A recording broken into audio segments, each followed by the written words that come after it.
to this week's episode of Booking the Territory, the Unprofessional Wrestling Podcast, where today we're talking NWA Saturday Night on TBS from January the 20th of 1990, coming off our big 6-year birthday month celebration last week.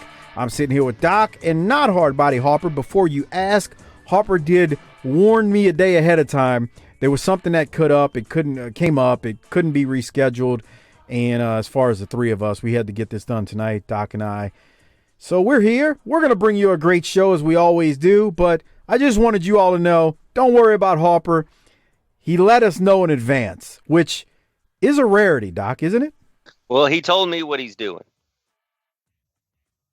Okay. Harper got a second job, shoot job. He felt guilty and felt like he needed to earn some money so he could pay you back because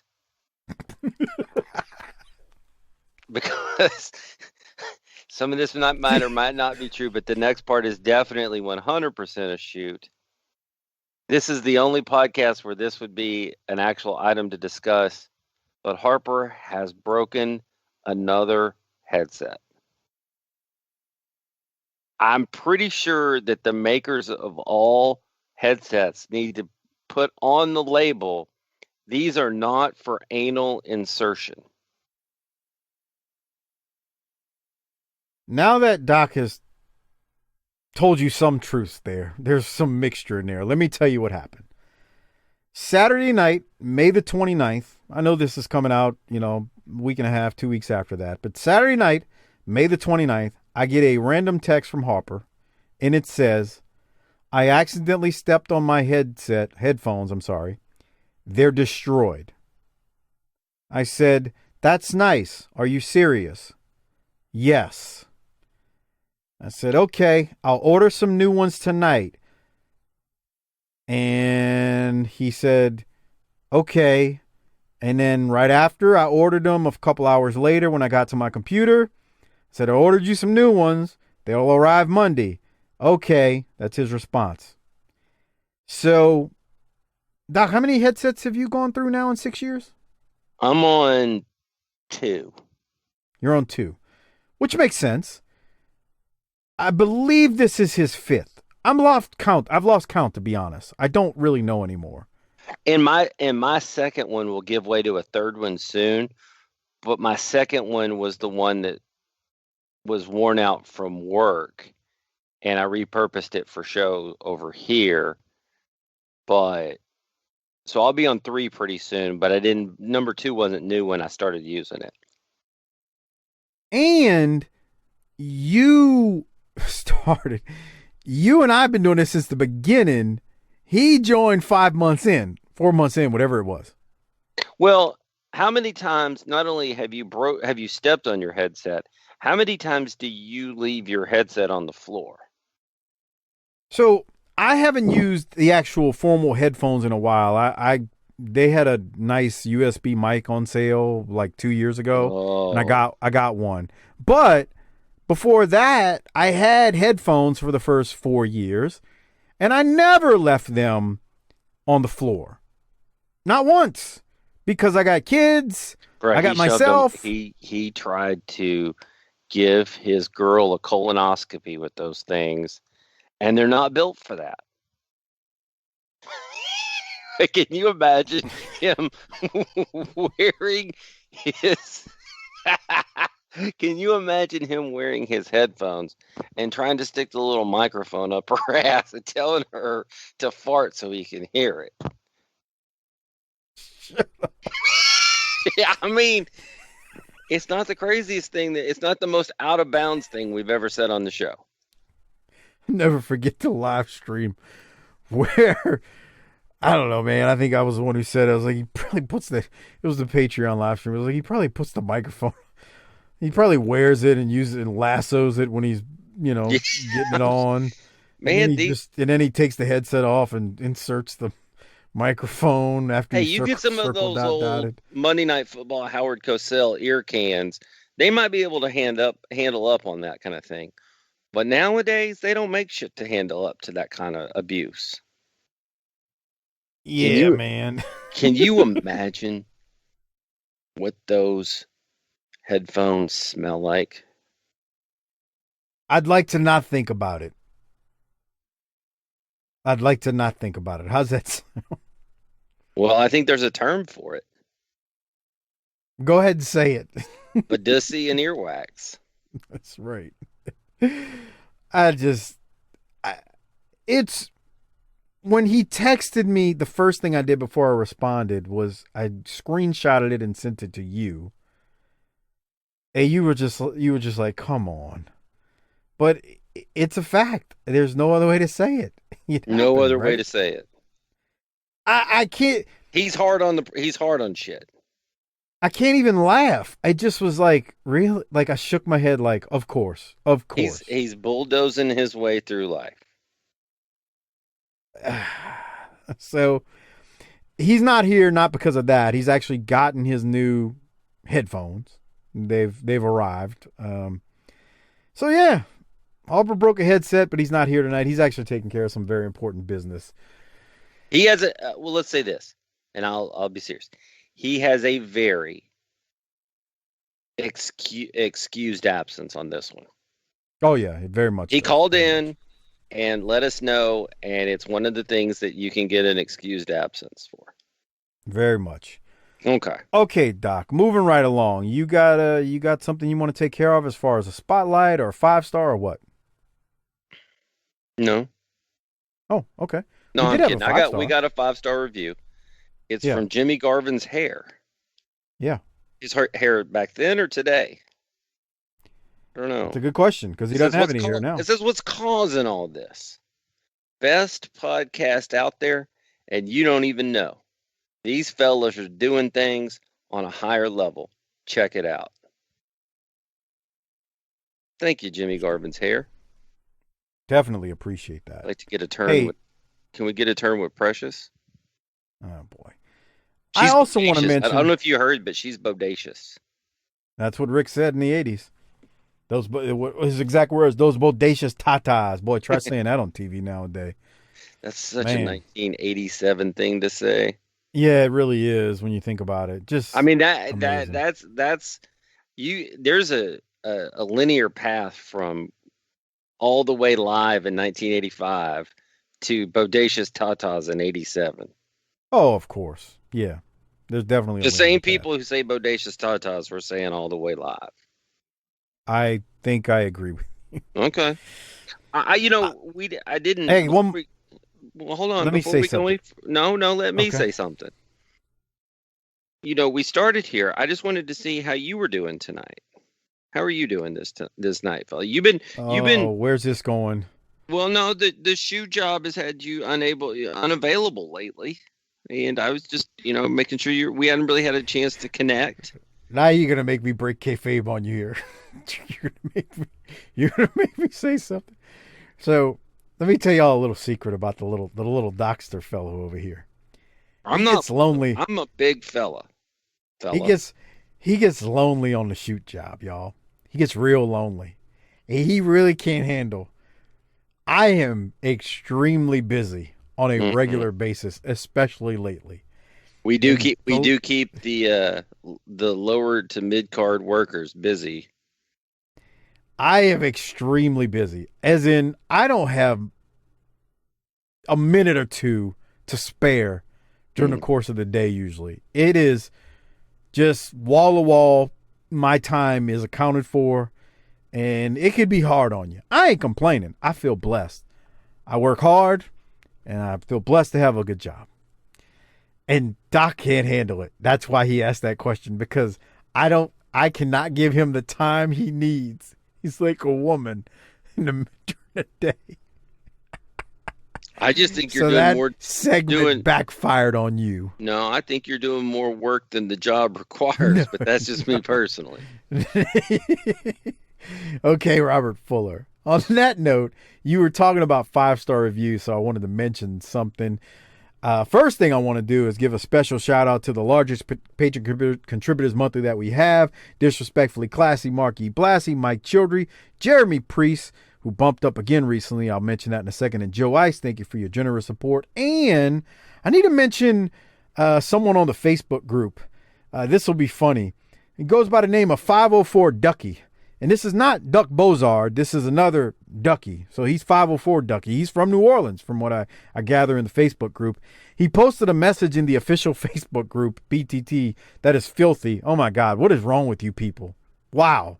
Just, can we settle down in there and grow up, maybe? Michelangelo, get control of the group. William Bozard, get control of yourself. And all you other filthy animals in there, what is wrong with you all? Stop giving my friend Jim Vinsky and Mike Crockett a hard time as the admins in there. I mean, they are trying to handle things and the moderators, but you guys are off the chain. But anyway, on a more serious note, Ducky, who posted in the Facebook group, he said, I'm not sure why. He said he posted in the Facebook group that there was a 5-star review. And then I turned around and told him, like, hey, I'm not sure why it's not showing. So I just wanted you to know, 504 Ducky, since you mentioned it to me, thank you for trying to post a 5-star review. I don't know if you were hitting the vodka bottle or something a little hard that night and just didn't hit send, but since you're a fellow 504 boy, I figured I'd just shout you out, and please get that 5-star review in so that we can, we can get it actually read on air. Now, he did tell me when he was posting last night, he's like, nah, it's cool, bro. I'm still a fan. I'm walking through the 8th Ward right now drinking 2 for $6 Amsterdam vodkas. Now, I grew up in the 8th Ward, which is funny. So I don't know where Ducky was in the 8th Ward, but I found that ironic. I don't know if I've ever said that. I grew up in the 8th Ward in New Orleans. So anyway, Ducky was walking through the 8th Ward. Now, the 8th Ward is, he could have been a ways away from where I grew up. But anyway, you're all right in my book, Ducky. But your 5-star review ain't showing, so that's why we haven't said it. But be cool, man. Thank you. All right, Doc. Do you have any thoughts on that, or can I keep moving? I would say please keep moving. Ducky, he knows you, Ducky. Get on him. Oh, wait, he's not on social media. So real quick, shout out to Jeremy Priest. He's always been one of our big time contributors on Patreon, and he bumped up recently. Thank you again, Jeremy. You got your shirt. It'll be coming soon. Another one that is, or your Pro Wrestling Tees gift card. And then shout out to Benjamin Brodel. He's an existing Patreon member, but he went to the annual method, and right now the sale is still on through, I said the 10th. I'll extend it through the 12th, I guess, since you'll be listening to this. So it'll be 2 days after this. And he went annual, and right now if you go annual for the next couple of days, you get 2 months for free. And then new Patreon member Callum. Eric signed up. He went annual as well. Eric's a longtime listener, so thank you, Eric, and enjoy all that extra Patreon content.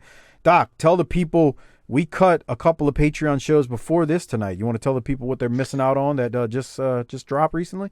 We continue to set the standard for patron content in the industry. We're industry leaders. We cut a pre-show patron episode on the North Korea Dark Side of the Ring. Just the nuttiness that went on with that. And we talked about the Mick Foley biography, and we created a list of wrestlers that Mike would let watch his kids. And yes, for all you wondering, Rod Price was on the list. You just really lathered up the late last guy on Twitter by mentioning that name. Why? Was he son or fun? You're not going to bait me tonight. I'm not letting you bait me. Not letting this happen. How about those NBA playoffs? You baited me last week, and I've got some heat over it. How about those NBA playoffs? We were both up late last night watching some scorchers of basketball games. I wasn't watching shit, Jack. That was you. Okay. That was you. But yeah, we got a couple of patron episodes up over there, and with all the shit on TV these days for wrestling, I gotta imagine that we'll be doing some more of these. I mean, you're really fired up for that Grizzly Smith one, aren't you? I'm gonna say one thing. Mike cut a promo on Grizzly Smith in the Mick Foley patron app. I'm gonna tell you all that. Yeah, I'm not watching that. That's all I got to say. You'll get my. If you listen to the patron episode and you're a patron, you'll get my thoughts on it. I got nothing. There's nothing I want to see related to that. There's nothing I want to see. He was a scum human being. Grizzly was, and he can piss off for all I care. But anyway, I wanted to mention that, and we had some fun doing those Patreon episodes, and not only those, but there's 300 other Patreon episodes available. tinyurl.com/PatreonBTT. tinyurl.com/PatreonBTT. Right now, you just got a couple of more days. You can sign up, and you'll get 2 months free through Saturday, June the 12th. Saturday, June the 12th, you sign up, you'll get 2 months for free if you go annual. Now, you can go month to month, but if you go annual, you get 2 months free. You want to talk some Saturday night on that note? I am very, very low on flip and dive tonight. I am ready to roll. I love wrestling, and the only thing I love wrestling more than wrestling is talking about it. All right, so we jump into this week's episode of NWA Saturday Night on TBS from January 20th of 1990. Gonna be a fun episode here coming at you. The show kicks off. Let me just play what happens at the show, at the top of the show, because we got Woman and Nitron. Here it is. Like Rick. I've come here to talk to him because I want him to know that I have this number here, that he can call me at any time. I can be very beneficial to him if he needs my services. So Rick, you know where to reach me. I told you all the numbers. Call me. Whoa. Bruh, it's 1990. How many different numbers do you have? That's a good question. I never thought about that till you said it. Something's going on here. She's got a note for Slick Rick, and he can call her anytime. Man, for some I'd service. be dialing up those numbers and then hitting star 69, if you know what I mean. Jesus Lord. All right. Well, we go from that. More on that later. We go from that to Jim Ross and Gordon Soley. They are at the Von Braun Civic Center. Gordon Soley is, like I said, with JR calling the action. They tell us what we'll see today. One of the things we'll see is Arn will battle Ranger Ross. Remember, Arn is the TV champion right now. So Arn is going to be battling Ranger Ross in the TV title match. Doc, any other thoughts from the opening? Man, JR. He's got Soley back with him.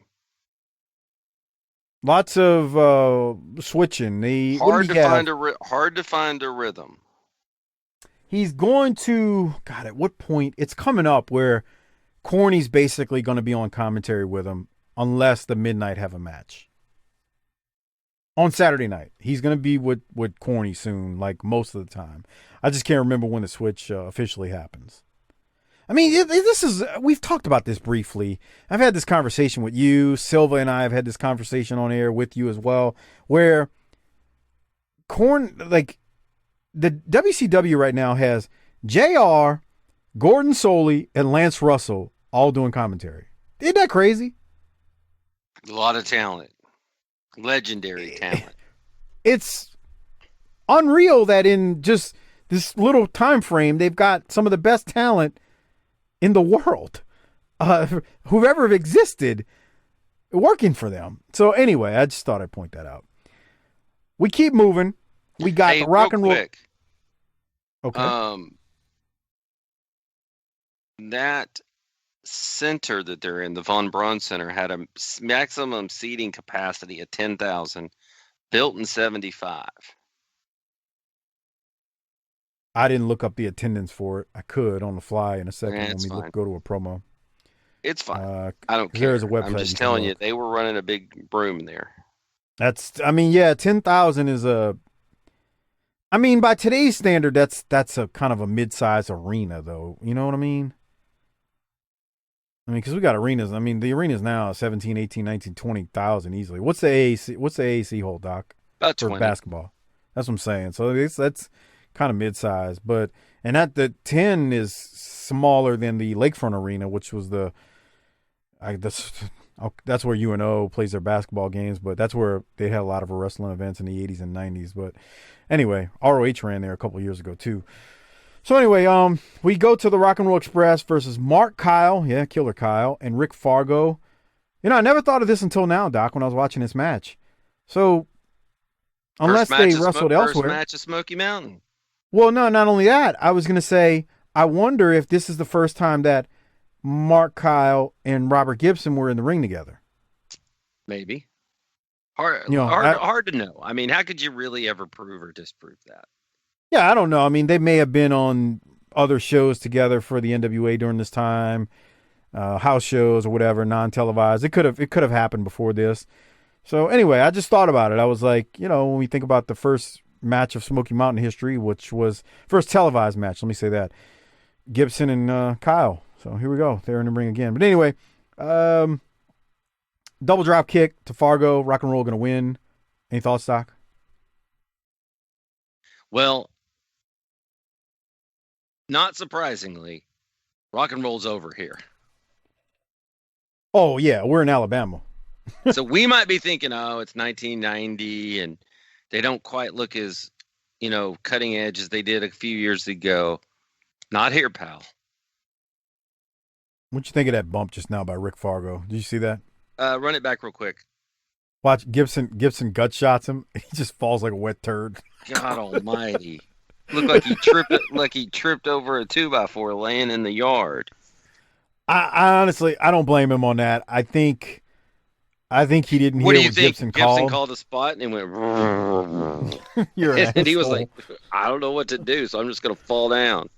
Yeah, I think Gibson called something, and he may have not knew it was coming. Maybe he thought Ricky was going to hit him because Ricky was coming in, and then Gibson hit him in the gut. And I'm betting Gibson may have thought he was just going to like bend over when he got hit in the gut, and then Ricky would have came in and did something. But he didn't bend over. He just felt like a wet turd. I bet that was a rib they used to pull on guys. Hey, when you get out there to the young rookies, when you get out there, just Gibson will take care of you. He'll call the match. He'll walk you through it. No, Robert was good. No. That's not. That's not fair, Doc. You could understand him. I'm going to drop down and give you something Ajax can't wash off. You're an asshole. You could understand him. It wasn't that bad. Man, most of us have 5 senses, but Robert Gibson's only got like 3.5. You're going to hell, bro. He can't talk, and he's got a crooked eye. Send your hate mail to Doc Turner. I don't have anything to do with that idiot just said about Hall of Famer Robert Gibson. I mess with Gibson about the way he cuts his promos, yes, but that was uncalled for. It was so uncalled for. You are a jackass for that. Hate mail to CJ Houdat at headsetuptheass.com. All right, we go now to a series of commercials. We got the Three Musketeers. Boy, they ran that one a lot back in the day. I remember this one. We got Oxy 10 for zits. Yep. We got a Road Warriors Ruse commercial. Get used to that. They're going to play that over and over, not just the Road Warriors, but that's others. A corporate sponsorship. They're our corporate partner. We're looking at some synergy, horizontal synergies that and partnership opportunities where we can really leverage the synergy between the brands. That's exactly it. So we got the Ruse commercial with the Road Warriors, Alka-Seltzer, Oxy 10, Anacin headache relief. What else was there? There was a Clint Eastwood movie for Fistful of Dollars. Fistful of Dollars, bruh. Let me play the Ruse one. Hold on. Let me. Hey, that guy said right there to that girl after she had Oxy 10. Now that you got rid of those zits, I can shoot it on your face. You're an idiot. You're just a jackass. That's not funny.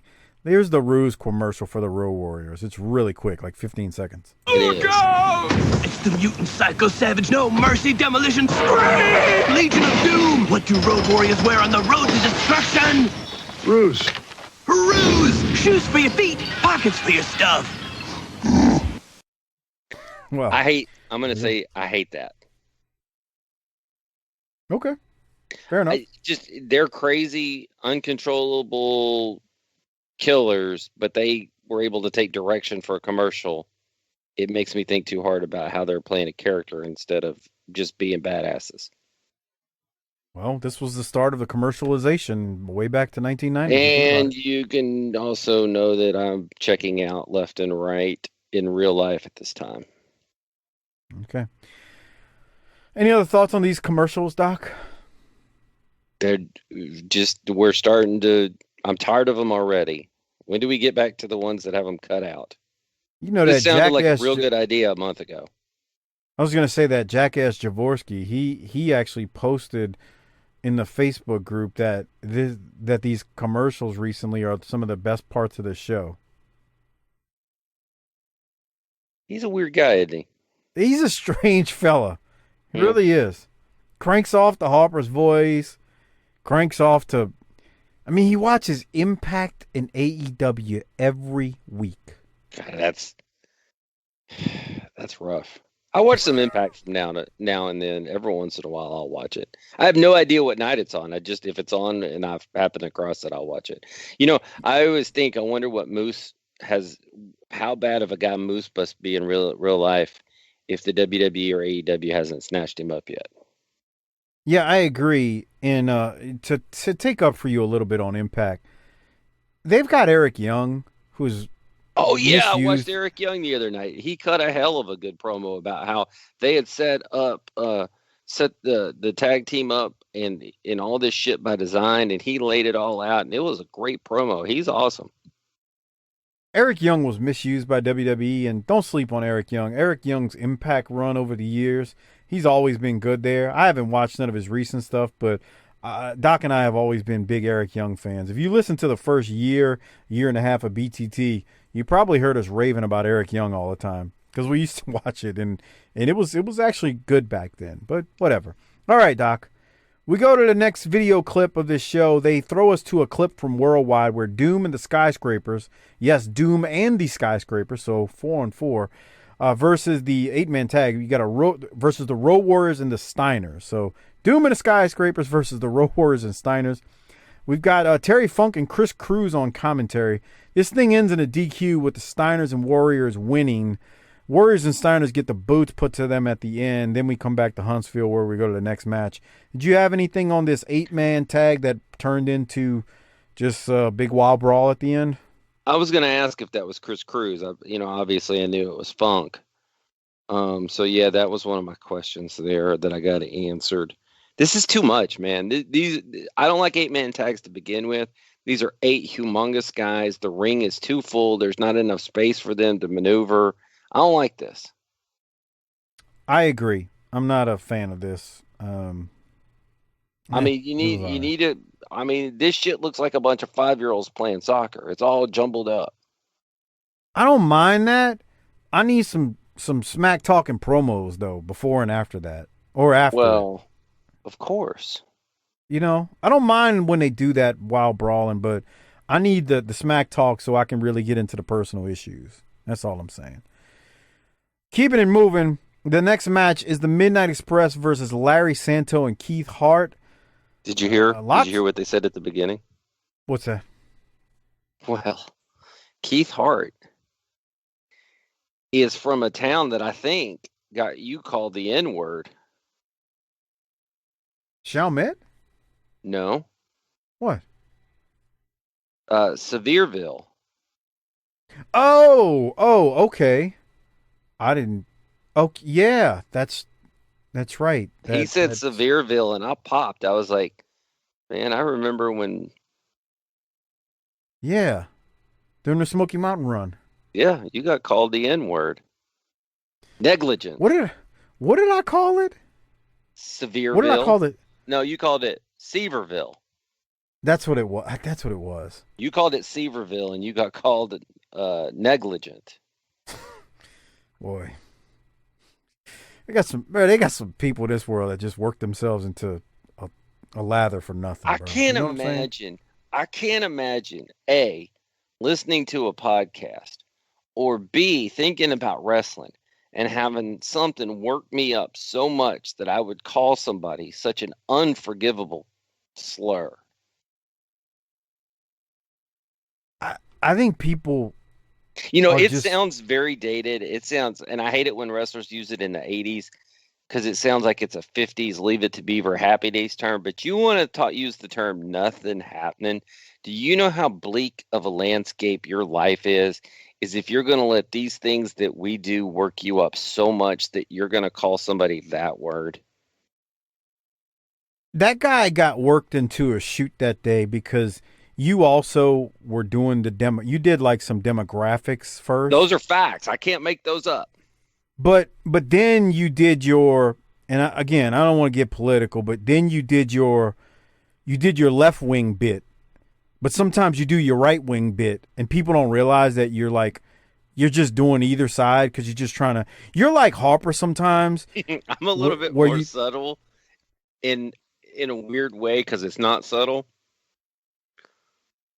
But what he didn't understand was you were doing a bit based on the demographics. And I remember listening back to it. I was like, yeah, he went with his left wing bit right there. So you triggered him. But then, like, I think it was either later on that show or maybe it was the next show. Maybe it was a back-to-back we did that day. You did a right wing bit.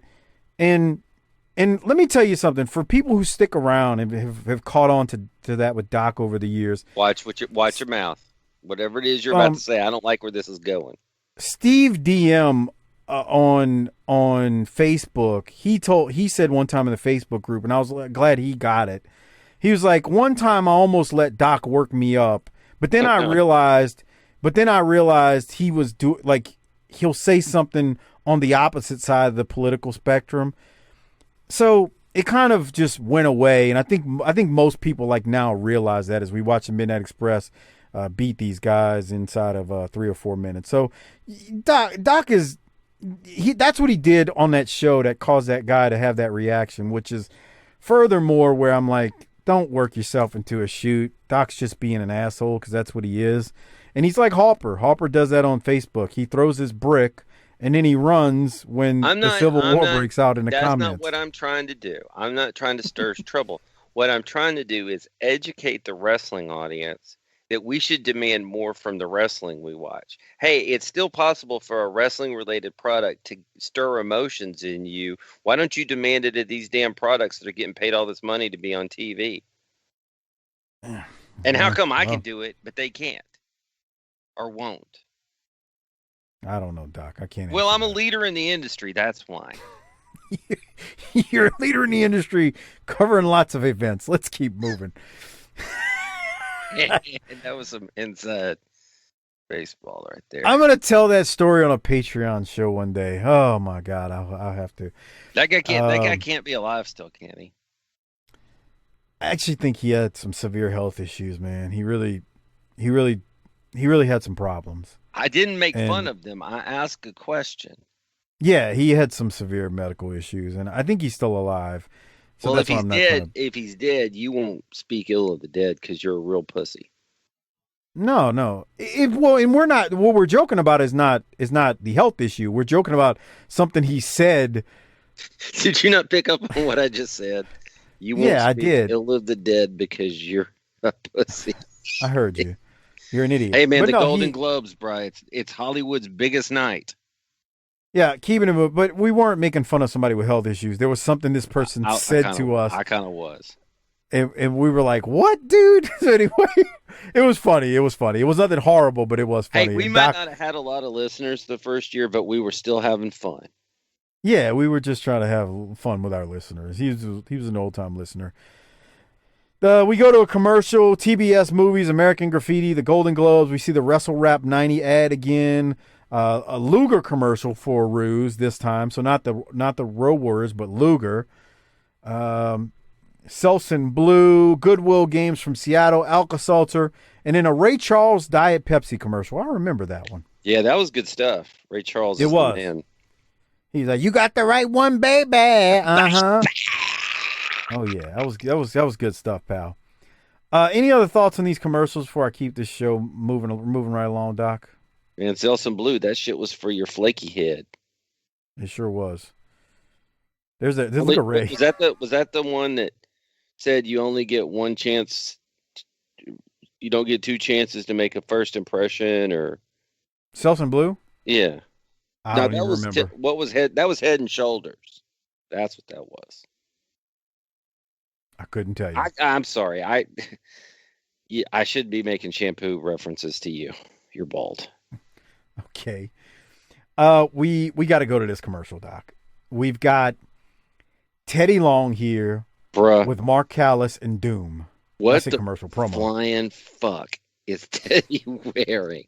You know, usually we throw it to Harper to explain what somebody is wearing. Don't throw it to me because I was going to throw it to him. I can't tell you it looks like on the way to the show, Teddy hit a bear with his Buick, and they decided to skin it. It's like they stopped at a freaking flea market and they walked up to the booth and were like, "Hey man, what's the worst type of shit you got that can make me look as ridiculous as possible?" And they were like, "Well, we got this bearskin bull crap that nobody wants to buy. Yeah, let me get that. Hey, Reed and Simmons, what y'all think about this?" "Oh, Teddy, it looks like it works for me. Definitely looks ridiculous." I swear that seems like something that may have happened because it looks like a bearskin or something or another around his neck. I don't know how else to say it, Doc. Let's watch it and we'll talk about it on the other side. But it's not only that. He's wearing some sort. Is that a jacket? Is it a shawl? Is it a scarf? Bro, you asking the wrong one. But then he's got just a black T-shirt with a bunch of shit on it underneath. And then what kind of hat is that?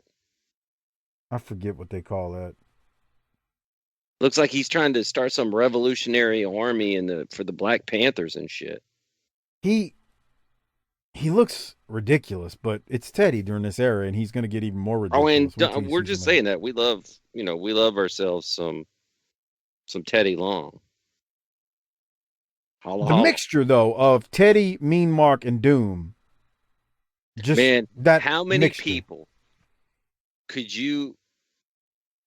Everybody's gonna go, "Oh, I knew," but if you went back to 1990, and said biggest honky in the back there is the biggest star in the industry, not a chance.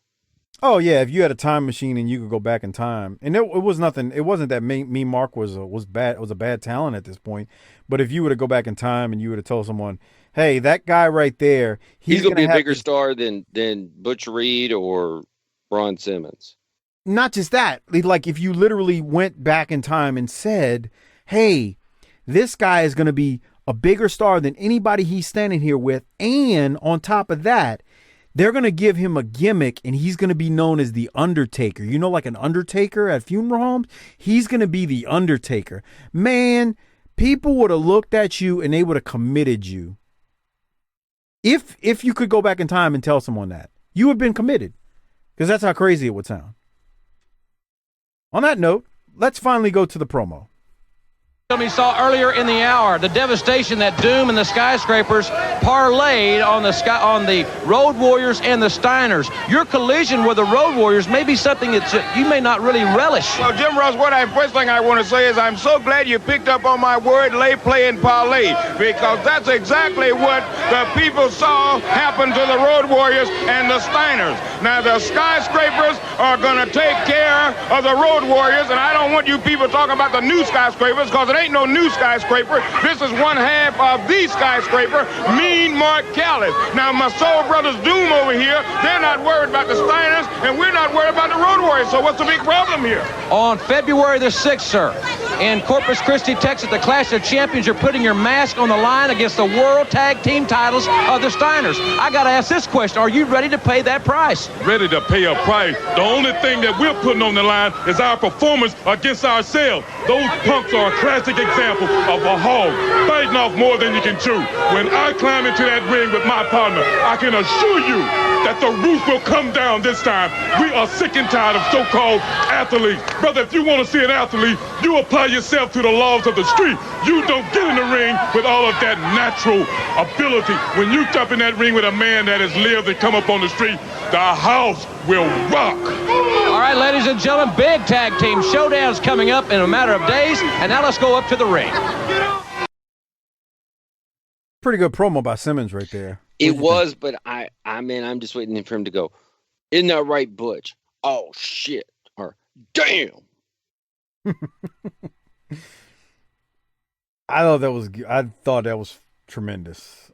Teddy Long's jacket, or whatever it was, it definitely was something else. Bro, I don't know if you noticed. That was that's great heel wear, man. I want you to pay attention to something. When Teddy wraps up what he's saying, watch how he's wearing a like, jacket, and that bear shit, that fur is the collar. Okay, it sure is. Watch when Teddy wraps up. he's doing a little dance. I want you to see what he does. Look at him. See that little dance? Wait till you see him in a few months doing that little dance that he's doing. He's going to start doing that. Just wait till you see it. It's pretty amazing. That's the dance that all black guys think gets the white girls, and that's not what gets the white girls. If you say so. Doom, so the recap of this, Doom is putting their mask on the line, and they're going to get a shot at the titles against Steiner. So we'll have to see. If you knew the racist history behind wrestling, you know that they're about to get unmasked. I'm not going to say that. We'll have to see, though. No spoilers here. Yeah. That's only for our Patreon members. If you want to get the Clash that we're going to review, that will take place February 6th of 1990, Doom versus the Steiners, you'll have to sign up on Patreon. It'll be up exclusively for Patreon members, tinyurl.com/PatreonBTT. Do you have anything else from the promo, Doc, before we keep going? No, it was a good promo. I thought Ron was really good there. Doom is heading to the ring now to take on Shawn Regal and Paul Drake. JR does not like Doom going for the pin and then picking the man up before the 3 count. They kind of do that. Hey, hold on real times quick. Over. Is Doom coming through the crowd here? Yeah. I'm guessing so because they were giving interviews with JR. Yeah. Okay. I'm guessing that just was a setup. That's why. Yeah, that's what I thought. That's the only reason why, though. But Doom's gonna win this thing. JR doesn't like how they're kind of like hot dog and they could pin the guys, but they don't. You know how it goes. Doom wins. Once again, we have Gordon mess up a name and called Paul Drake Larry Santo. Well, the Beefeater Jim was. I was about. I'd rather call everybody Gordons because that's the best kind of gin. I was 15 in by that point, Doc. So why don't you go drink your? I did White a nice Claw. soup play on. I did a nice soup play on this bottle of Beefeater. Go drink your White Claw and leave the gin to the men. Y'all think y'all are getting to me with this, and it's not. I haven't had any sort of. I told somebody this weekend at a party I was at, social gathering. I said, man, this seltzer shit needs to go away. It's as bad as the damn IPA. It's IPA for bitches. Okay. So you're the one who started talking about it on this show. And here's the thing. It doesn't bother me. If it amuses all of you and brings a little bit of joy to your terrible little lives, then by all means, go for it. I don't care. But if you want to get at me, that's not the way. You realize by talking about it. Well, no, I know. It's like, but if you want to get at me, just take a nap and wake up when football season starts and all of our draft picks are busts and we're 7-9 again. If you want to get to them, that's what makes me angry. You want to get to them, wait till football season and the Cowboys are still in the hole they're in and that'll make him mad, but the White Claws won't. But even though he's bringing it up again. But anyway. Doc, any other thoughts on Doom here? I would like to see our fans spend their time on more productive pursuits than trying to make fun of me for something that's dumb. That's all. Okay. I mean, any I don't other care. Thoughts on Doom? So Doom is now using the Road Warriors finish? Yeah, they kind of did. And I don't know if that's a horrible thing, but they pick up. Oh, wouldn't you think that in 1990 somebody, either Hawk or Animal, says something happened before that just occurred? Don't you think? Technically it's not the Road Warrior finish because they pick him up and just hold him up. They don't have him up on the shoulders to do that move. It's a little bit different. See how Reed picks him up. He's not on Reed's shoulders. Between the Road Warriors and the Midnights. That's what I was gonna say. It is a cross between it. So it is. They're not technically using a Road Warriors finisher. Just like rock and roll, here comes the black man to steal the white man's glory. Right. Well, we're gonna go to some commercials here after Doom wins. A milk commercial, Alka-Seltzer. I guarantee you, I popped Silva with that one. Okay. He's a musicologist in his own mind. a milk commercial, an Alka-Seltzer commercial. We got a Ruse Luger commercial. And then, I need to get to this, Doc, at the 26:30 mark. We're only 26 minutes into this shit. We go to a Walmart commercial. And during this ad, don't interrupt me here. There were some nuggets here, pal. Okay, I got some notes, so chill out for a second. We go to some information here. Now, if you're a Patreon member, you can see this video version, and you're looking at what I'm looking at now. They advertise at Walmart in 1990 an Emerson 20-inch TV. We ain't talking about a 20-inch flat screen. We're talking about the 20-inch, regular TV back what it was in the 90s for $299.76. Doc, adjusted for inflation, that's about $620 today. And for a 20-inch Emerson. And people say the good old days. Fuck that. I want today where I can get 1,000,000 inches for like $700. You can get a 55-inch for about $500 now. Oh yeah. So I'm just saying. Now, right before that big snowstorm this year, I bought a 70-inch for like $500. Not only do we see the commercial for a 20-inch television, we see in that same commercial a Emerson VCR. And this right here is why you and I did not do tape trading in the 80s. Let me finish before you say that. In 1990, a VCR at Walmart, Emerson brand, and it wasn't $219.76. Stop! Let me finish. $219.76, adjusted for inflation. $451.22. Now say what you're gonna say. And this ain't even like Sony or a good Japanese brand. This is Emerson, broad, probably made in some shithole, depressed part of the country. Emerson. This is the video evidence of why we didn't do tape trading, bruh. Our parents would have had to have an extra nearly $500 laying around for a VCR. They might as well make that wasn't happening. $2,019. Yeah, as attainable as it was for us. Yeah, I mean, I know you see $219.76 now, and you're like, that's not bad. But you got to remember, this is 1990. I think adjusted we had a VCR for inflation. I think we had a VCR by 90. We didn't have cable. I didn't. Cable was 91. Well, good for you. Lucky you. Well, we had to come up. I don't know what happened, but we had to come up. So, then we see a couple other things. Doritos in that ad, but it's a Walmart commercial. It's very, very cool. I mean, again, if you're watching on our Patreon video, you'll see this, and it's just a kind of a glimpse into the past. It's almost like a time machine, except you can't go back to it, but you can see what it was. And then we get another Golden Globe commercial, some John Wayne bullcrap. Anyway, Doc, any thoughts on these commercials? No, I mean, it's the good old days on these movies, man.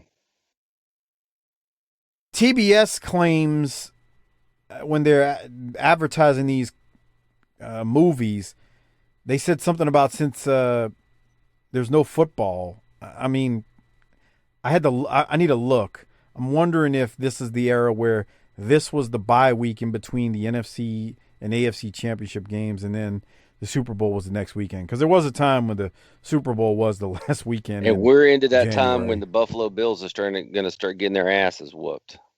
That's nice, Doc. What? I don't hate them. I mean, they gave us 2 rings. And they could have stopped, your hated Giants, and that didn't happen. So the Giants got a ring. But I was rooting for the Bills this year. I like them. I was too. I like the underdog. Look, John Wayne, the Battle of the Bulls. Battle of the Bulls.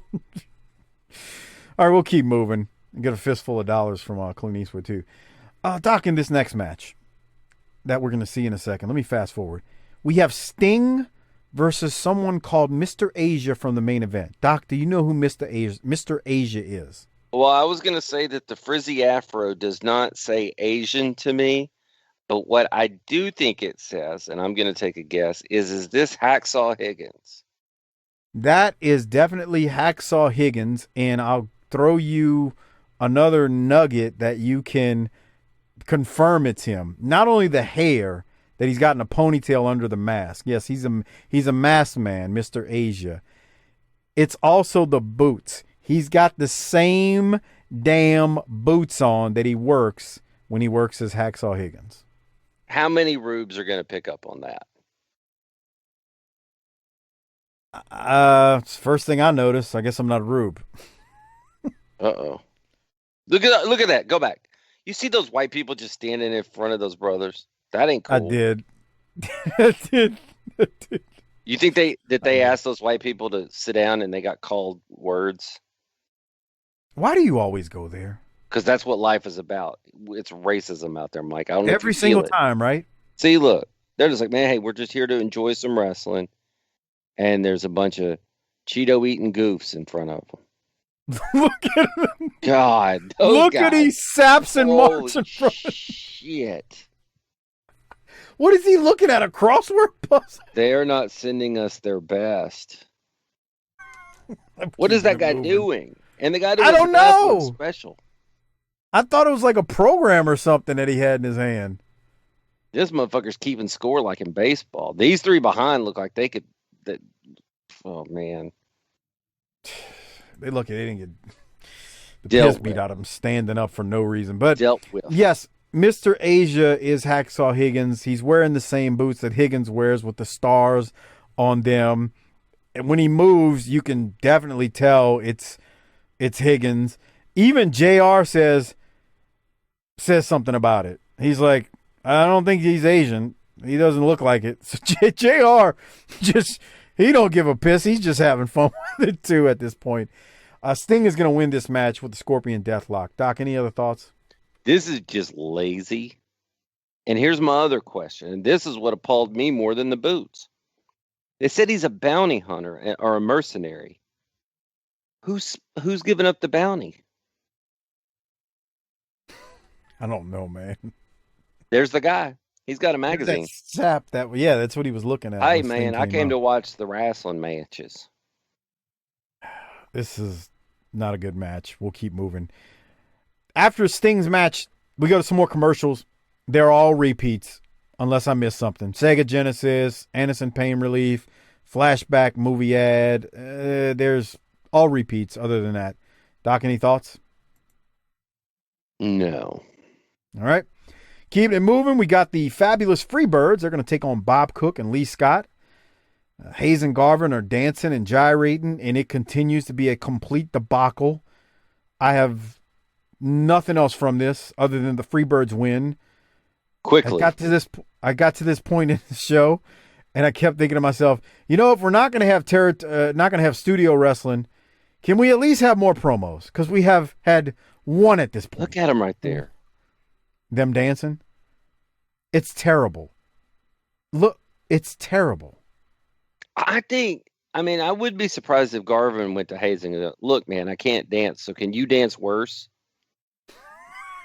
So I don't look so bad? They look so stupid. It's stupid. They have no rhythm. But Hayes has a little bit of rhythm. Well, together. Like when. Oh, no.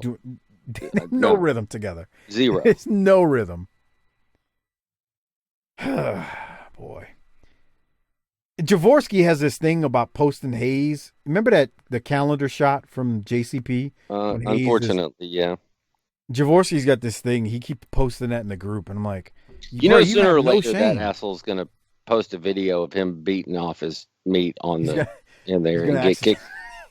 He's going to accidentally do it. He's going to go too far and get kicked off. He's going to get deplatformed. Let's keep going. I got nothing from this. They win quickly. Then we got Z-Man and Pillman. And Doc, I'm going to steal a line from you. Z-Man put me to sleep on this. I've got nothing from it, and that's not a shot against Pillman, man. I got nothing from it, man. What about you?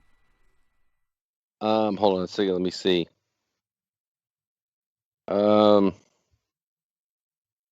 Oh, are you talking about the promo? In the promo, Pillman said he was going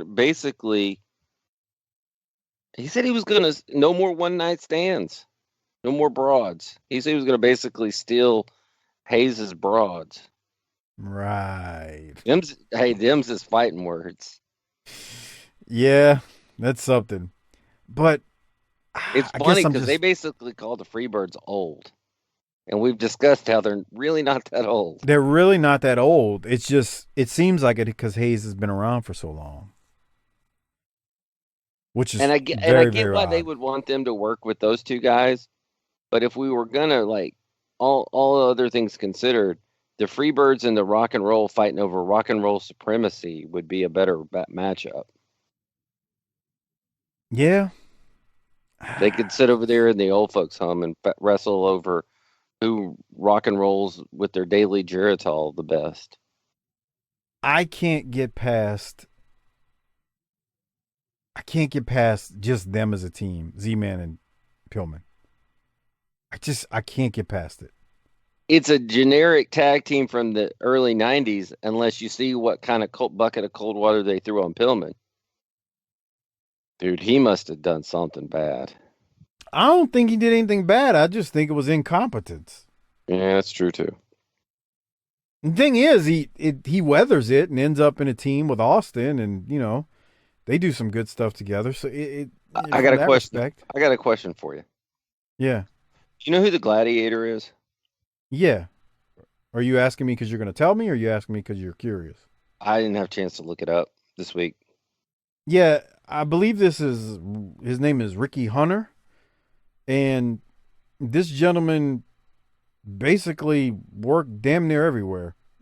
WWF for many years. He wasn't the Gladiator, I don't believe, in most of that time. The Northwest, went around the territories, worked in Florida. Yeah, he's been around the bend. Okay. I think he's Canadian too. I believe he's Canadian. I don't believe he was ever like a big name or anything in any of these areas, but yeah. Talented guy. I think he actually also, I think he's going to be in here for a little while. I don't remember him doing anything big, but I think he's going to be around for a while. I mean, he can work if you kind of watch him here. Did you think they had a bad match? We're talking about the Gladiator versus Steve Williams, Dr. Death. Did you think they had a bad match or anything? No, I thought he was a big dude with a big build. Yeah, he put up a fight. I mean, he's a big dude, big powerful barrel chest up top. Nice size arms, big guy. You can tell he's not just like to me, that was a bad call right there. Something happened, they got confused, but you can tell he's not just like some schlub of an enhancement talent. He's actually got talent. He knows what he's doing. But he's a big son of a gun, man. I have a Ricky Hunter here. Did you look him up on the fly? Yeah, this would say he's 43 there. Okay, that makes possible sense. At this point, you mean? I think he's still alive, too. Yeah, he was born in 1936, so he's 85. Yeah, this is an old fella. But, okay. They worked a good match. I mean, even like you're watching it on the video, Dr. Death military presses him, and that's not easy to do with a guy that size. That's a thick bastard. These are two thick dudes. Two horses here, man. These dudes ain't small. But this was fine, man, for what it needed to be, and Dr. Death is going to win. Any other thoughts, Doc? No, it was a decent match, really. It probably was the best. Well, I'll save that for later. We get Cactus Jack. I'm sorry, we get some commercials first. Western Union, Three Musketeers. We get a Rick Steiner's Ruse commercial. NBA, Cavs versus Hawks. John Wayne again. Doc, any other thoughts on all of that? Cavs, Hawks. You probably got you maybe some Larry Nance, Craig Elo, Brad Doherty versus some John Concack, Doc Rivers, Dominique. That'd have been a good little watch back in the day. Sure, why not? Back when the NBA had real men in it. Not these pussies. Not these pussies today. You damn right. Let's keep moving. Let's go to Cactus Jack. He's going to cut a promo. Doc, we are 52 minutes into this episode, and we finally get the second promo. Boy, times have changed, haven't they? Not for the better. Let's go to it right now. Here it is. All right, Gordon, we are back here in Huntsville, Alabama. In a few moments, the television championship will be decided. Ranger Ross making a gallant attempt to win the title from Arn Anderson. Well, I'll tell you, as I said earlier, Ranger Ross, I think, is a very underrated competitor. I think perhaps the greatest detriment to him when he gets inside the squared circle is that tremendous discipline that he had while he was a Ranger. Hey, Dr. Dead! I heard all about you, boy, about your big collegiate background. Well, I went to school too, Steve Williams, and teachers told me I was one of the brightest students they ever had. That's true, Jim, that's true. They told you you were one of the brightest students they've ever had in their career? What? What are you talking about? They told me they couldn't teach me nothing. Get in the ring with me next week, Steve. You ain't gonna need no pencil. You ain't gonna need no pad. But it's scholarship time all over again. Because next week, right here, Cactus Jack's gonna give you a very physical education. All right, well, thank you very much, Gordon. A little strange man against Dr. Death here next week on the program. Well, there's a danger in a man like this. You don't know where he's coming from. You don't know what he's going to do next. And that in itself could create some problems. I think we can cut to the hunt. He's a crazy man. Well, strange, let's say that. Very strange. Fans, the television championship is coming up next. Let's go up to the ring. So Cactus definitely improves his promo skills. That was my note. And I'm not trying to make fun of Cactus. We just did the special. I didn't think on that him was on our that bad. Patreon feed. Like he already does some things that are interesting. Like when he first walks up, he does that little.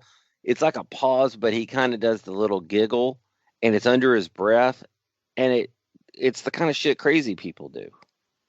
I think that was really good, especially for his position on the card at that time. I didn't say it was bad. I just said he definitely improves. You could see he's cutting a different kind of promo, so good for him. That is I like absolutely Mick Foley true. and you don't. Okay. Boy, you say some crazy stuff sometimes. You know that? What? Let's talk Arn Anderson and Ranger Ross now here. We got Arn Anderson. He's the TV champion versus Ranger Ross.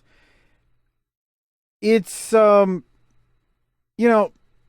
don't know how to explain this. They're baby faces, and we'll talk more about that as we get into the match. But This Doc, is week 2 of having Arn try to dig a good match out. Well, Arn can do it. That's the thing. What did you have from this? Let me ask you first. Not even Arn can make Ranger Ross look good or get him over. I thought Gordon Soley had the line of the match at the very beginning. He said, Ranger Ross needs to learn how to break the rules sometimes. Well, Gordon, he certainly did so and went to jail for a while for it. Might not have did it in this match, but he did it later on. I'm not saying nothing is not true. Come on, man. I like how Arn, there comes a point when he's still going to have to do what he's going to have to do to get where he wants to go. Isn't it weird, though, at the very beginning when they do the code of honor like they do in Ring of Honor, they shake hands, like Arn shaking Ranger Ross. It just looks weird. And I've seen Arn shake the person's hand before. He actually did that a couple times in the studio. He'd shake the enhancement talent's hand, then he'd proceed to beat the shit out of him. But I just thought that was something else, like to watch Arn, shake Ranger Ross's hand before the match. But I just thought, like, they had a, decent little story here. First, Arn was following the rules, and then Ranger Ross started playing a little dirty, and before you know it, Arn says, okay, pal, enough of this. If that's how you want to do it, I'm going to turn it on too. And Arn kind of, not really heelish, but he turns it on and says, all right, if you want to try to break some rules, I'm going to get you. And that's what he did. Arn's going to win with the spine buster. I'm playing around and having fun with Ranger Ross here, but they actually had a decent match. It wasn't great, wasn't spectacular, but it was fine for TV. How nervous would you have been in your days if you had to wrestle in white tights? I would not want to wrestle in white tights. Afraid you might lose a nugget out the south end? Man, I mean, I got a problem with gas. Like, I'm always passing it. I remember our days in the office together. I can verify this. You have a real problem. Remember that day I sprayed that linen Lysol in your office to cover it up, and you almost threw up. back when I had to share an office with someone, my stomach would hurt so bad at the end of the day because I'd hold it in. You should have And just I was ripped ass all day long right in front of her. I was getting to the point where I was like, I'm going to have a conversation with somebody here, and they're going to have to put me somewhere else because I cannot go through this excruciating pain all day, every day. Because my stomach would hurt so bad. I would be walking out, and when I'd finally hit the doors to outside, I was like self-propelled walking to the car. I could damn near levitate to the car off of the gas coming out my ass leaving that building. You're a nasty motherfucker. I've been saying this for 6 years to these people. Man, I can't help it. I have gas non-stop. And I have no shame. I don't care. What are you going to do? Put me in jail? Tell me I'm a bad person because I have a active gastrointestinal tract? And then you're That's in white a you tights problem. and you got a little menace streak coming up the back. And a little yellow dot in the front. Fucking leaky bastard. I mean, I just wouldn't want to be out there in white undies. Me either, man. You just, Too many, you know, there's too many things that could go wrong. Too many. Well, I mean, man, it's, you know, you think you're letting one out and it ends up being a wet one. You're like, oh, damn. okay, but when you're working, I mean, you're not sitting around farting, are you? Bro, wrestlers do some weird stuff in the ring, bro. I guess so. Arn wins with a spine I buster, thought it was Doc. an all a brotherhood where we took care of each other and came out to the ring clean and showered because we respected one another, and we, you know, it was a brotherhood where we send them home to their families in one piece. Is that not right? I don't know what the hell you're talking about, but Arn I've heard wins those with a things. spine I've buster. heard wrestlers say those things. You also hear wrestlers say back in this time period, everything was airtight, brother, and true. nothing could be further from the truth. Nothing. Any other thoughts on this match? Here comes Arn, spine buster. Ranger Ross is out for the count. I like the fact that we say this all the time, but I like the fact that Arn has multiple finishers that he can use. Absolutely. He's holding the 4 Horsemen sign up. All right, Doc. Well, we're going to go to a promo now with a woman. We heard her at the very top of the show. We're going to go to her now again. Let's go to that and see what she's got to say. You know, Ric Flair and your 4 horsemen, just like my friend Mick says, you can't always get what you want, but you get what you need. So if you need me, give me a call. Well, any Do you know what thoughts, that Doc? is? Do you know what that is? Or do I need to help you? You tell me. It's a Rolling Stones reference. Oh, okay. Did you not know? Did you know that? No clue. You're the music reference. You're the music You're gonna expert get here. You're gonna get hate mail for that. I don't give a damn. Oh, you don't care what the people think. I get it. Nice. I care what they think, just not when they ridicule me all the time. You know, you just got to let some stuff just roll off. Like, you know, Everything, like water right? on a 'Cause duck's back. Why does it go? Water off a duck's back? You just got to kind of let it roll off, bro. That's all. Okay. Yeah. It's a real famous song, like one of the most famous songs ever. I don't give a damn. I know it's not El DeBarge or whatever it is. It's not the you were listening- boys, you know. It's not Bilal. Did their check not clear because they weren't on this week? They were. I don't know if it was clipped off or what, but yeah, they weren't on this week. We are going to some commercials right now. A bunch of repeats. 1-900 hotline plug. We get another Road Warriors Ruse commercial. So that's, I think, 3 or 4 of them now in this episode. Oxy 10. Anyway, Doc, any thoughts on these commercials? No, I'm not watching Remember- those. I didn't come here to go through some time capsule.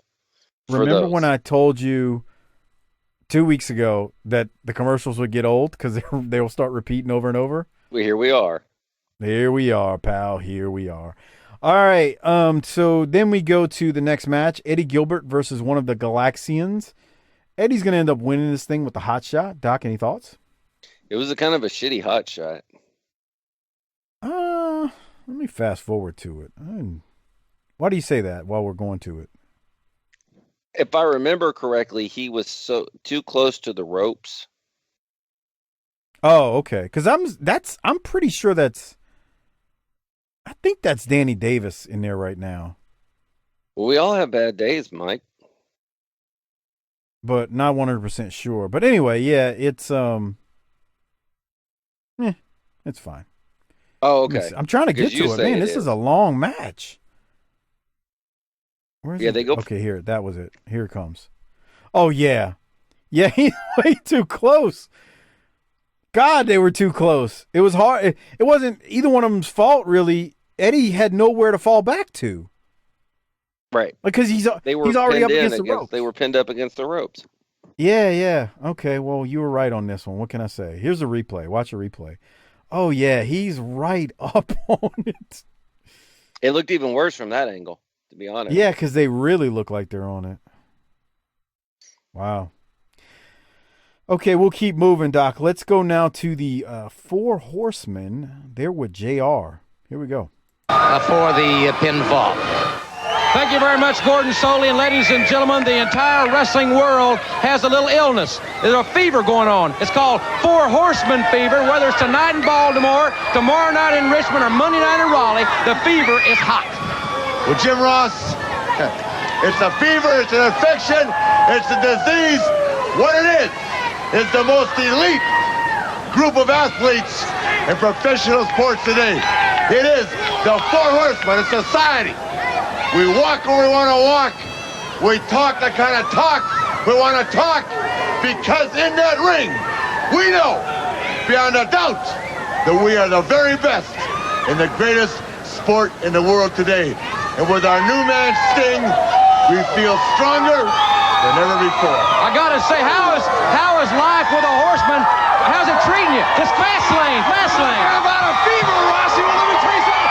My temperature's already been off the scale, and now you throw the Four Horsemen fever into it, and I don't know what I'm gonna do next. That's the way I feel about being a horseman.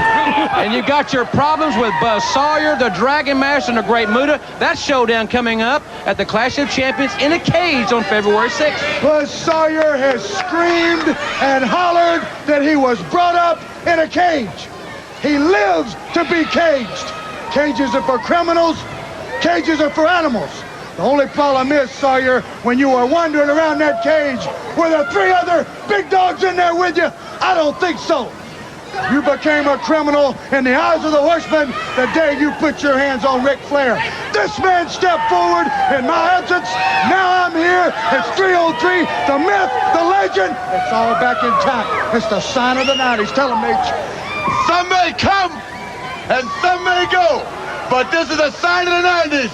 And in the Clash of Champions on the 6th of February, it's blood, sweat, and tears. Woo! Ladies and gentlemen, we'll be back with Kevin Sullivan after this timeout.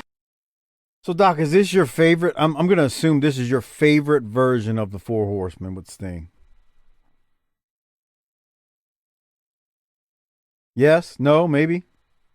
Are we going to be serious and talk about this, or are you just going to try to make your little jokes? Oh, you think I'm not being serious? Hey, if we're going to be serious, did you notice something really interesting and good that Arn did? As soon as Sting started talking, he threw his hands, the 4 up in the air to get the crowd going for Sting. That was nice. So this is your favorite version of the Four Horsemen? Jesus Christ.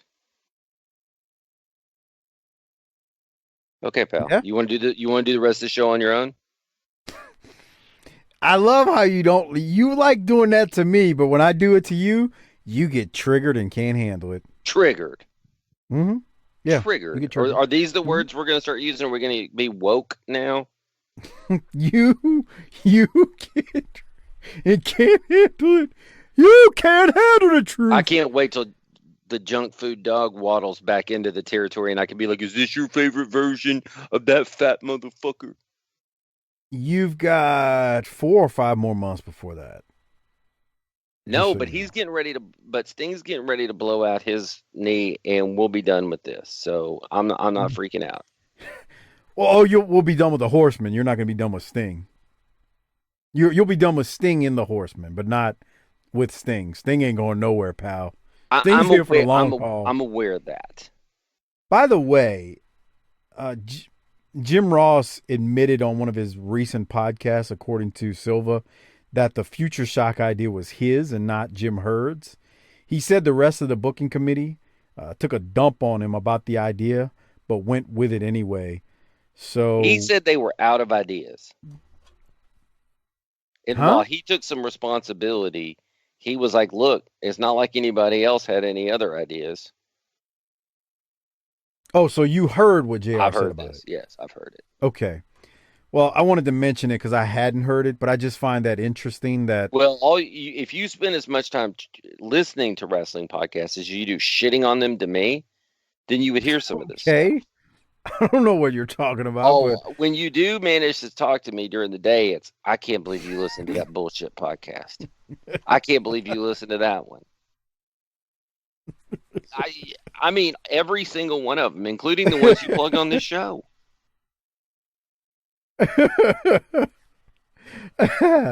He's salty, y'all. He can't handle it. All right, we'll keep moving. I thought Sting was terrible there, to be honest. He was terrible, and Nature Boy looks like he's trying too hard to be a babyface. By the way, we haven't done this. Here's the other thing. He also needs a haircut. That hair is ridiculous. Not Sting? A short haircut like Herd wants, but he needs to trim that shit up. It's too fluffy. That's funny you say that. Wait for another few months. He's going to put that nonsense in a ponytail because it's so long. And he's going to look like almost like a samurai. It's hard to describe. I don't know what else to say it. But he's going to look absurd in a few months. If you think it's fluffy now, just wait. Okay. I mean, Herd, I get why Herd wanted him to cut it, not chop it all off, but it is very fluffy, Doc, at this point. Yeah. By the way, Arn Anderson in that promo just now is, we haven't talked about this in a while. He's only 31 years old right there.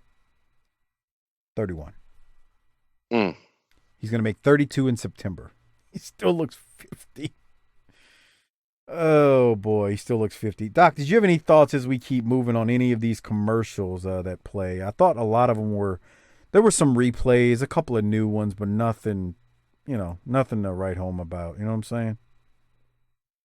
Yeah, I'm nothing big there. Okay. You're cold on those like me? Good.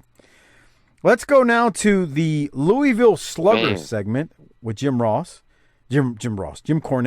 We got Buzz Sawyer, the Great Muta, and the Dragon Master here. Here it is. Oh, the reason you've stayed tuned so far to see Jim Cornette and the Louisville Slugger, it's a hot program, and I got a hot slugger today because my guests are going to be in a steel cage at the Clash of Champions February 6th, live on TBS against the Horsemen. Here they are, the Mad Dog, Buzz Sawyer, the Great Muta, and the Dragon Master today on the Louisville Slugger. Mad Dog, what's it going to be like? You know what it's like to be in a cage, Flair? Arn Anderson Sting. I was raised in a cage. Can you imagine, Jim Cornette, when I grabbed to the top of that cage and I pop my head through and I got Flair or Sting laying there.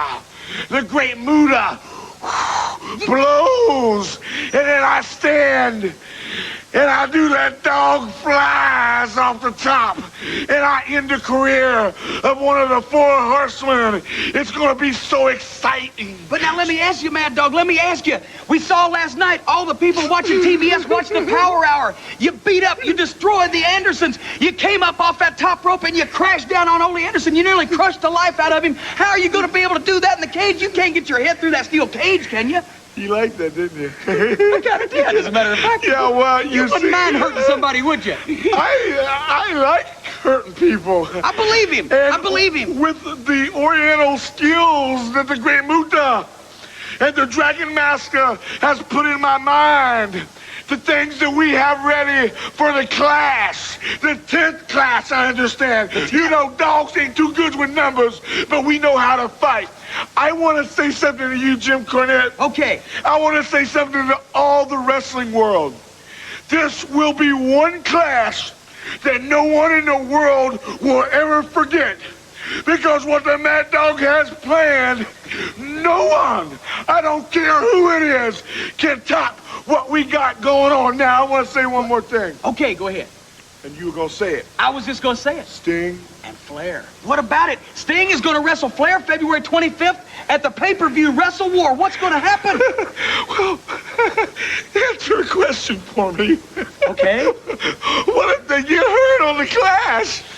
You mean you might hurt Flair, you might hurt Sting, Muta might hurt Flair, might hurt Sting, Dragon Master, somebody might get hurt is what you're saying to me, right? On the Clash of Champions. Well, that's our plan. But now what about this Oriental tactics that they use? What about the mist? What about all these things inside the steel cage? Nobody can get in to bring them nothing. Nobody can help them out. You know we can't tell you that. Oh. You know the ninja, we can't tell you that. You know Mad Dog Sawyer, we've been ruling the world for years. I've been around the world, and I'm going back again. The Clash. The Clash of Champions. You know what they say for Mad Dog Buzz Sawyer? One clash is worth 7. I thought Sawyer was good there in a weird way. What did you think? He's either A, legitimately batshit insane, B, fucked out of his gourd right there, or C, A and B.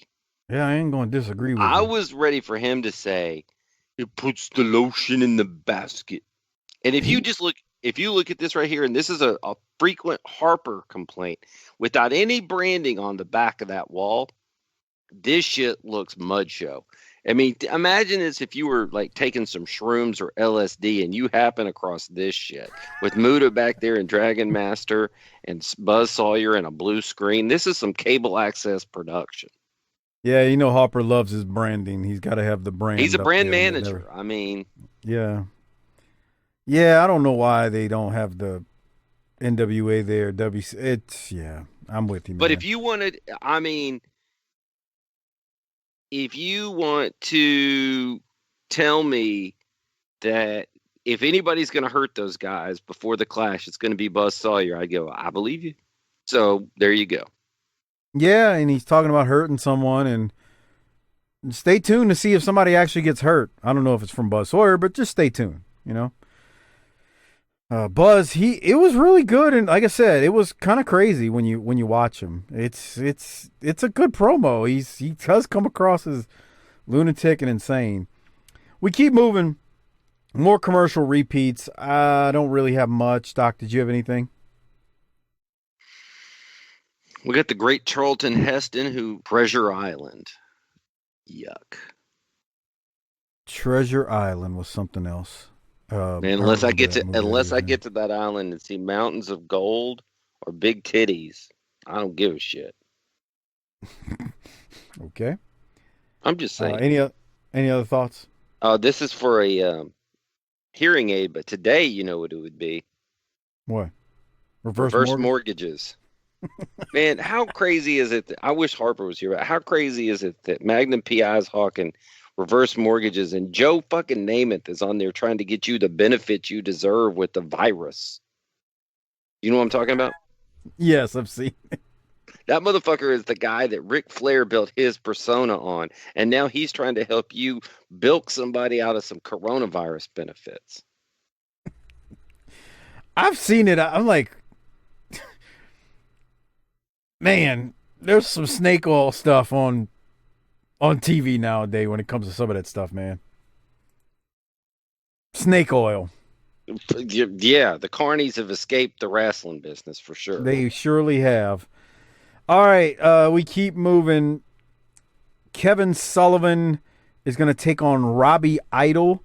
Cactus Jack is at ringside. He is reading a book called The Road Less Traveled. And I was trying to remember, was this one of the books that they showed on his A&E biography? I don't remember. Me either. I couldn't remember. Now, if I was going to rebook this territory, and I don't know if Gary Hart wasn't there because he's gone. I don't know. I don't have timelines here to play with because I didn't watch. But I would have had Kevin Sullivan after the Varsity Club and after Funk left Hart join in with Gary Hart, because having him do shit like slapping Buzz Sawyer during a promo would have been great. And Buzz worked with him in the stable in Florida.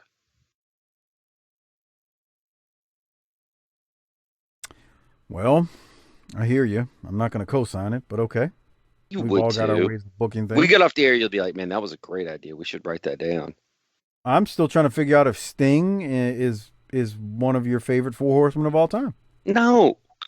Absolutely behind Paul Roma and Mongo. That's messed up, man. But okay. Sullivan is going to win this match. Here's Cactus. He finally came out to read the book. Sullivan's going to win this match. Cactus reading at ringside, The Road Less Traveled. This is great. That shit's funny. It is. And he goes out there and he's like, what the hell are you doing, Cactus? Oh. Okay. I'm keeping it moving. Sullivan wins, like I said. Jim Ross and Gordon are going to wrap up the show.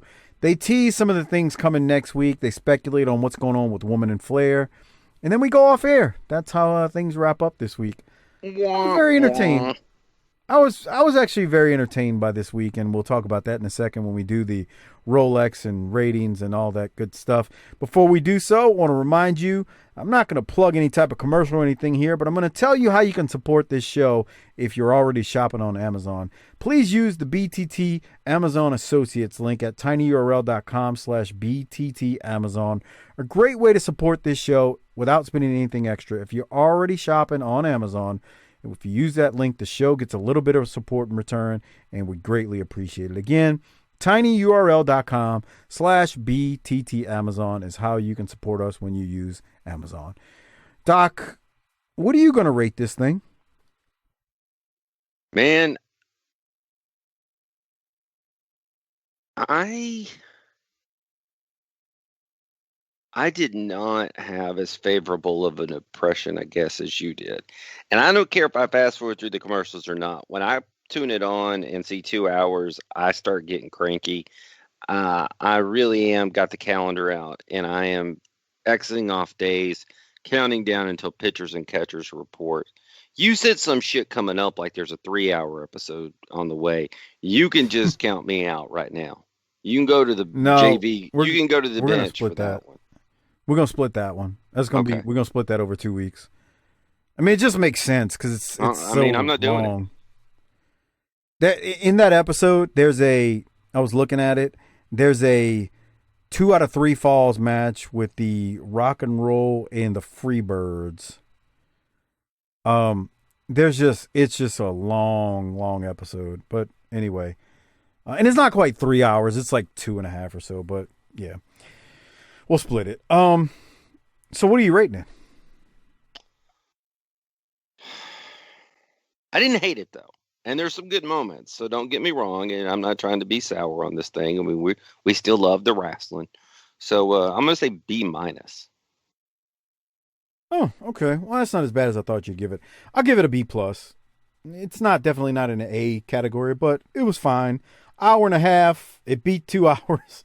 We've been getting recently. A lot of the commercials were replays or, ones we've seen numerous times over. So at this point, it's like, oh, okay, well, I don't really have any notes to make on that. I can just keep moving.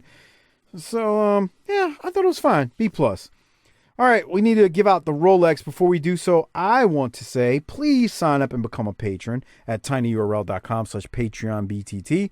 Again, that's tinyurl.com/PatreonBTT. For another 3 days, you'll be able to sign up if you go with the annual option and get 2 months for free by going annual. If not, you can go monthly or month to month as well. But again, it's tinyurl.com/PatreonBTT. Great way to support this show. You get a lot of extra content over 300 plus Patreon shows, including the world class shows. Doc and I haven't done a live stream in a long time, but we've made up for it, to be honest with you, with all of the biographies and Dark Side of the Ring recaps that we've done over the last month and a half at this point. So it's a great value. Please sign up and become a patron. tinyurl.com/PatreonBTT. Okay, Doc, do you want to give out the Rolex first, or would you like me to? I want you to go first this time. This was tough because nobody will cut a damn promo. There was like not really promos in this. So, I mean, I went through this 4 or 5 times easily trying to figure out, okay, well, who gets the freaking Rolex? And I'm going to give it to Buzz, but I don't want that to come across as he did something spectacular. I just thought it was good. I had 4 contenders. I mean, there were a bunch of contenders, but they weren't like great. I had Arn for his promo and having to work with Ranger Ross. Buzz for being just insane. Teddy for that jacket. And I thought I liked Cactus's promo and him reading the book. So who'd you give it to? Give me Cactus. Say that again? You broke up. Oh, give me Cactus. Okay. I didn't expect that. Hey, look at that sign, Doc. Do you see that person holding the sign? No, my Skype just did something crazy, so I was trying to read what it was saying. I've been sitting here. Oh, we love Sting. I bet they do. Oh, look at that broad. I bet she'd like to bury that mashed up fat face of hers straight up in his crotch. You're an idiot. You know that? You're going to hell one day. Why? So you're going with Cactus. These two like they're trying to get Sting's attention, and the guy behind him in the background looks like their perverted uncle who's willing to sell them to Sting. You think that's funny, huh? No, I don't. I'm sorry. Grow up. That's just awful. Exactly. Thank you. It's just terrible. It really is. All right. Well, on that note, so Cactus is getting yours. I gave mine to Buzz. I gave it a B+. You gave it a B-. Harper, he didn't give it nothing because he couldn't make it tonight due to extenuating circumstances that we were aware of, as a reminder. So before we get out of here, he had an excused absence tonight, and we did know about it, so we're not going to do a wellness check tonight. Exactly. But before we get out of here, I want to remind you, please check out Our Vantage Point, the Retro Wrestling Podcast with Joe Murata and Michael Quinn, the northern version of BTT. Slightly classier, definitely more professional. You don't get the mud show shenanigans you get here because we're just stupid. But they're still fun nonetheless. They support us. Please support them. And check out Our Vantage Point. Check out the Bottom Line Cast with Mike Prue and JV. They cover our ECW show on the Patreon feed. So check their show out as well, wherever you get your podcast from. That's OVP, Our Vantage Point, and the Bottom Line Cast as well. Doc, do we have anything else before we get out of here? Ride off into the sunset? Go get the Kawasaki, whatever we do here? Brother, I'm on high alert tonight. It's